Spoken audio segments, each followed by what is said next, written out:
आज की चर्चा में आपका स्वागत है। एनएफटी की दुनिया वादों और कह सकते हैं टूटे हुए सपनों से भरी है। हाँ बिल्कुल। हमने हजारों डॉलर की डिजिटल आर्ट की कहानियां भी सुनी है और उन प्रोजेक्ट्स के बारे में भी जो मतलब रातों रात गायब हो गए। तो आज जब हमारे हाथ ट्रेजर एनएफटी नाम के एक प्रोजेक्ट का व्हाइट पेपर लगा है, तो सवाल ये उठता है, क्या ये वाकई कोई खजाना है? हाँ या ये सिर्फ उन्हीं पुराने वादों को एक नए पैकेट में बेच रहा है? हाँ, ये सवाल बिल्कुल सही है और यही आज की हमारी पड़ताल का मिशन है। ये व्हाइट पेपर सिर्फ एक एनएफटी मार्केटप्लेस बनाने की बात नहीं करता। अच्छा। ये एक बिल्कुल नया इकोसिस्टम, एक पूरी की पूरी ब्लॉकचेन बनाने का दावा कर रहा है, जिसे इन्होंने ट्रेजर चेन नाम दिया है। Treasure chain. तो आज हम इस दस्तावेज की मतलब परतों को खोलकर देखेंगे कि इसके दावों में कितना दम है। चलिए तो फिर शुरू करते हैं। सबसे पहले ये ट्रेजर एनएफटी आखिर है क्या? व्हाइट पेपर कहता है कि यह है एक डिजिटल एसेट ट्रेडिंग प्लेटफॉर्म है, जहां आप एनएफटी बना सकते हैं, खरीद बेच सकते हैं और कलेक्ट कर सकते हैं। हाँ बिल्कुल। इसमें एनएफटी स्टेकिंग और नीलामी जैसे फीचर्स भी हैं। लेकिन ईमानदारी से कहूं तो ये सब तो सुना सुना सा लगता है। कई प्लेटफॉर्म यही सब करते हैं, इसमें अलग क्या है? आपका शख्स जायज है, सतह पर ये वैसा ही लगता है, लेकिन असली फर्क इसकी बुनियाद में है। मतलब? ये सिर्फ एक एप्लीकेशन नहीं है जो इथेरियम पर चल रही हो, ये एक लेयर 2 सोल्यूशन बनाने की कोशिश कर रहा है। ओके, लेयर 2, ये शब्द हम बहुत सुनते हैं।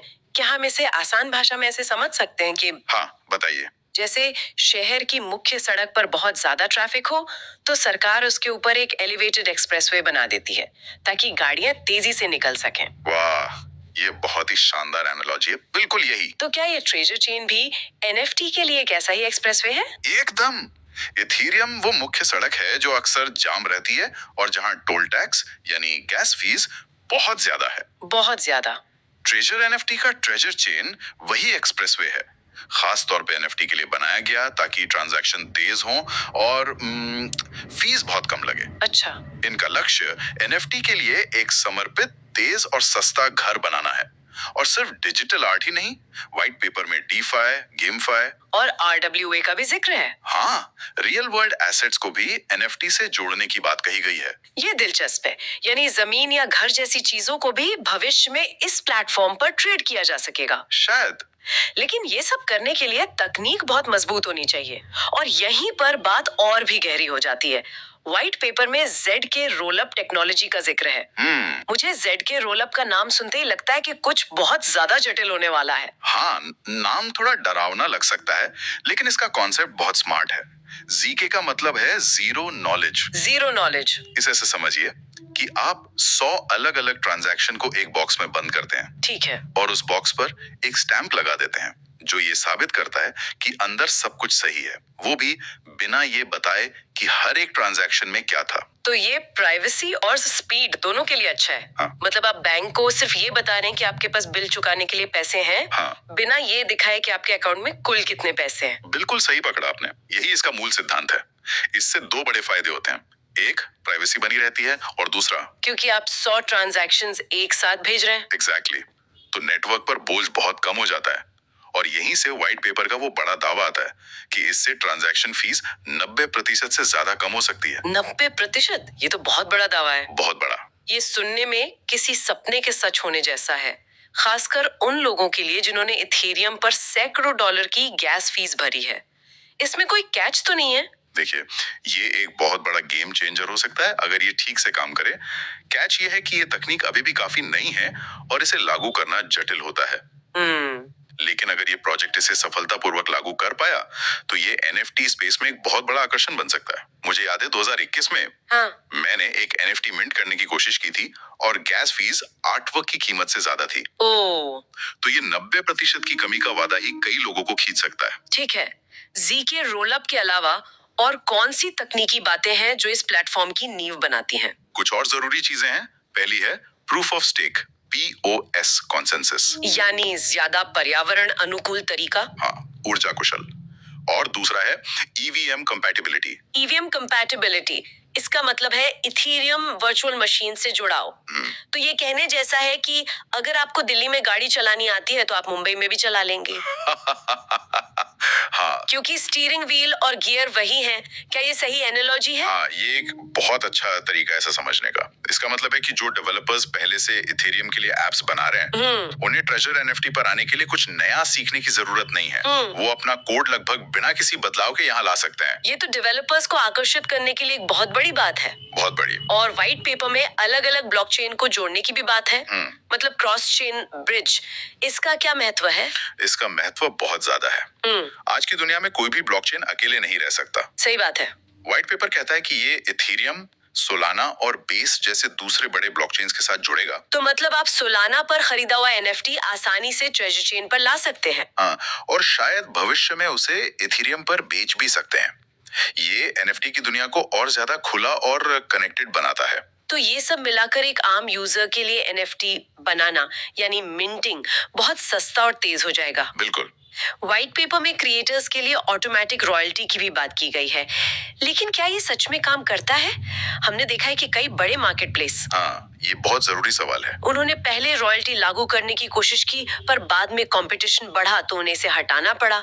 इस प्लेटफॉर्म में ऐसा क्या अलग है? फर्क ये है कि यहाँ रॉयल्टी का नियम मार्केट प्लेस के लेवल पर नहीं, अच्छा। बल्कि ब्लॉकचेन के स्मार्ट कॉन्ट्रैक्ट के लेवल पर ही लागू किया जाएगा। ओ, तो ये ज्यादा गहरा है। इसका मतलब है कि जब तक एनएफटी उस ट्रेजर चेन इकोसिस्टम के अंदर है, रॉयल्टी को बाईपास करना लगभग नामुमकिन होगा। ये क्रिएटर्स के लिए एक बहुत बड़ा आश्वासन है। बहुत बड़ा। ठीक है, ये सारी शानदार टेक्नोलॉजी तो ठीक है, लेकिन आखिर में सब कुछ पैसे पर आकर रुकता है। हमेशा। अगर इसका आर्थिक मॉडल यानी इसका TUFT टोकन लोगों को आकर्षित नहीं कर पाया, तो ये बेहतरीन तकनीक भी बेकार हो जाएगी। बिल्कुल। तो चलिए इस टोकन की कहानी समझते हैं। और यहीं पर व्हाइट पेपर का एक और मजबूत हिस्सा सामने आता है। ये सिर्फ एक टोकन नहीं है, ये पूरे इकोसिस्टम का ईंधन है। एक और टोकन? बाजार में हजारों टोकन पहले से हैं, तो ये TUFT टोकन सिर्फ एक और फैंसी नाम है या इसमें सच में कुछ दम है? नहीं नहीं, आपका सवाल बिल्कुल सही है। ये टोकन सिर्फ खरीदने बेचने के लिए नहीं है। तो इसके काम क्या है? इसके कई काम हैं जो इसे इकोसिस्टम में गहराई से जोड़ते हैं। पहला तो जाहिर है पेमेंट। ठीक है। प्लेटफॉर्म पर फीस देने के लिए। लेकिन दूसरा और शायद सबसे महत्वपूर्ण है गवर्नेंस, यानी शासन। गवर्नेंस मतलब जिनके पास टोकन है वो वोट कर पाएंगे। बिल्कुल, वो प्लेटफॉर्म के भविष्य से जुड़े फैसलों पर वोट कर पाएंगे, एक डाउ के जरिए। तो ये टोकन धारकों को सिर्फ निवेशक नहीं बल्कि प्लेटफॉर्म का हिस्सेदार बनाता है। ये तो एक अच्छा विचार है। ठीक है। तीसरा काम है रिवॉर्ड। रिवॉर्ड? प्लेटफॉर्म पर एक्टिव रहने, जैसे एनएफटी ट्रेड करने या नीलामी में हिस्सा लेने पर यूजर्स को इनाम के तौर पर ट्यूफ्ट टोकन मिलेंगे, ताकि लोग प्लेटफॉर्म इस्तेमाल करते रहें। हाँ, और चौथा उपयोग है स्टेकिंग। आप अपने टोकन को स्टेक करके नेटवर्क को सुरक्षित करने में मदद कर सकते हैं और बदले में और ज्यादा टोकन कमा सकते हैं। तो ये एक पूरा चक्र बनाता है। सही, जो लोगों को टोकन होल्ड करने और इस्तेमाल करने के लिए प्रेरित करता है। व्हाइट पेपर में टोकन की कुल सप्लाई 10 अरब बताई गई है। 10 अरब। और इसके वितरण का एक चार्ट भी दिया है। मैंने जब उस चार्ट को देखा तो एक बात ने मेरा ध्यान खींचा। क्या? इकोसिस्टम फंड और टीम के टोकन पर तो 12 महीने का लॉकअप है। हाँ। लेकिन एयर ड्रॉप और स्टेकिंग रिवॉर्ड्स जो कुल सप्लाई का 30% है, उन पर कोई लॉकअप नहीं है। सही। क्या इससे ये खतरा नहीं है कि शुरुआती लोग अपने टोकन मिलते ही बेचकर निकल जाएं, जिसे हम डंप करना कहते हैं? ये एक बहुत ही बारीक नजर है आपकी, और ये इस टोकन मॉडल की सबसे दिलचस्प और जोखिम भरी बात भी है। अच्छा। एक तरफ टीम और सलाहकारों का 15% हिस्सा 12 महीने के लिए लॉक्ड है। ये दिखाता है कि टीम कमिटेड है। हाँ, वो जल्दी से बेचकर नहीं निकल सकते। सही। लेकिन दूसरी तरफ एयर ड्रॉप और स्टेकिंग रिवॉर्ड्स को तुरंत उपलब्ध कराकर वे शुरुआती कम्युनिटी को तेजी से बनाना चाहते हैं। ये एक तलवार की धार पर चलने जैसा है। तो ये एक सोची समझी रणनीति है, तेजी से विकास के लिए थोड़ा जोखिम उठाना। हाँ, ये एक क्लासिक ग्रोथ हैकिंग रणनीति है। उनका दाव ये है कि अगर प्लेटफॉर्म वाकई अच्छा हुआ तो ज्यादातर लोग अपने रिवॉर्ड्स को बेचने की बजाय उसे स्टेकिंग में लगाएंगे या और एनएफटी खरीदने में इस्तेमाल करेंगे। लेकिन अगर प्लेटफॉर्म लोगों को आकर्षित नहीं कर पाया तो हाँ, शुरुआती दौर में भारी बिकवाली का दबाव आ सकता है। ये एक बड़ा दाव है। तो इसका कुल मिलाकर मतलब क्या हुआ? भविष्य के लिए इनकी क्या योजना है और सबसे जरूरी इसमें क्या जोखिम है?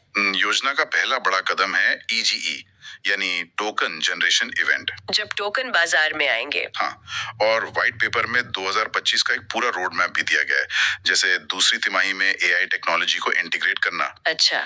और चौथी तिमाही तक क्रॉस चेन कंपैटिबिलिटी को पूरी तरह से लागू करना और डीएओ को और मजबूत बनाना। योजनाएं तो बहुत महत्वाकांक्षी हैं। ये तो योजनाओं की बात हुई।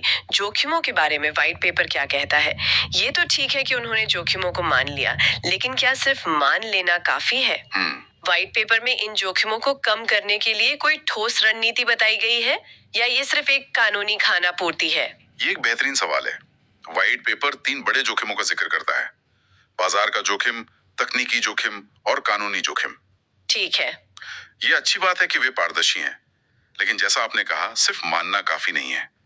तकनीकी जोखिम के लिए वे स्मार्ट कॉन्ट्रैक्ट्स का ऑडिट कराने की बात करते हैं, जो एक स्टैंडर्ड प्रक्रिया है। हाँ। बाजार के जोखिम के लिए उनका जवाब इकोसिस्टम फंड है, जिसका इस्तेमाल जरूरत पड़ने पर बाजार को स्थिर करने के लिए किया जा सकता है। और कानूनी जोखिम, ये तो सबसे बड़ा और अनिश्चित जोखिम है। बिल्कुल, और इस पर व्हाइट पेपर में कोई ठोस जवाब नहीं है, सिवाय इसके कि वे कानूनी सलाहकारों के साथ मिलकर काम करेंगे। तो बस इतना ही? सच तो यह है कि इस जोखिम का कोई आसान समाधान है भी नहीं, क्योंकि नियम दुनिया भर में लगातार बदल रहे हैं। तो ये पारदर्शिता तो है, लेकिन ये निवेशकों को ये भी बताता है कि वे एक बहुत ही अनिश्चित मैदान में कदम रख रहे हैं। तो आज की इस गहरी पड़ताल को समेटते हैं। हाँ। हमने समझा कि ट्रेजर एनएफटी सिर्फ एक और एनएफटी बाजार बनने की कोशिश नहीं कर रहा। हाँ। ये जेड के रोल अप जैसी तकनीक का इस्तेमाल करके एनएफटी के लिए एक समर्पित लेयर 2 ब्लॉकचेन, एक एक्सप्रेसवे बनाने की एक महत्वाकांक्षी योजना है। बिल्कुल, जो लेन देन को तेज और सस्ता बनाने का वादा करता है। और इसका TUFT टोकन और आर्थिक मॉडल सिर्फ एक करेंसी नहीं, बल्कि गवर्नेंस, रिवॉर्ड्स और स्टेकिंग के जरिए पूरे इकोसिस्टम को एक साथ बांधने के लिए डिजाइन किया गया है। कागज पर यह योजना बहुत व्यापक और सोची समझी लगती है। कागज पर तो मजबूत दिखती है, लगभग सभी पहलुओं को छुआ गया है। लेकिन हर लेकिन के बाद एक बड़ा सवाल आता है। बिल्कुल, और वो सवाल ये है कि किसी भी ब्लॉकचेन प्रोजेक्ट के लिए असली चुनौती सिर्फ एक बेहतर तकनीक बनाना नहीं होता है। तो क्या होती है? असली चुनौती होती है उसके आसपास एक सक्रिय, वफादार और जीवंत समुदाय बनाना, एक कम्युनिटी का निर्माण करना। हाँ, लोग। वही समुदाय उस इकोसिस्टम को असल में जिंदा रखता है। आप दुनिया की सबसे अच्छी तकनीक बना सकते हैं, लेकिन अगर उसे इस्तेमाल करने वाला कोई नहीं है, तो वो बेकार है। तो सोचने वाली बात ये है, जो इस व्हाइट पेपर के हर पन्ने के पीछे छिपी है, सोचने वाली बात ये है, क्या ट्रेजर एनएफटी सिर्फ एक बेहतर तकनीक बना पाएगा या ये उस समुदाय को भी आकर्षित और एकजुट कर पाएगा जो इसे वास्तव में सफल बनाएगा? क्योंकि अंत में एक ब्लॉकचेन की असली कीमत उसकी तकनीक में नहीं, बल्कि उसके नेटवर्क में, उसके लोगों में होती है। इसी सवाल के जवाब पर इस प्रोजेक्ट का भविष्य निर्भर करेगा।